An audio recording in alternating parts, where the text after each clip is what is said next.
اگر کوئی انسان امن اطمینان کے ساتھ زندگی بسر کر رہا ہے تو اللہ تعالیٰ کا وہ شکر ادا کرے کہ اس کو امن حاصل ہے، اس کو کسی قسم کا خوف نہیں ہے۔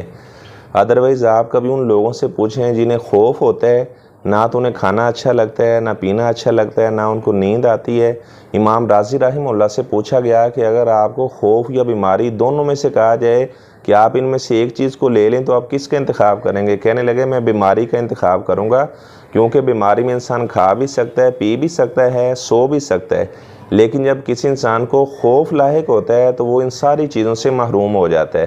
تو اللہ تبارک و تعالیٰ نے جس کو امن دیا ہوا ہے، اللہ کا وہ لاکھ لاکھ شکر ادا کرے۔ امن سے بڑھ کر کوئی نعمت نہیں ہے۔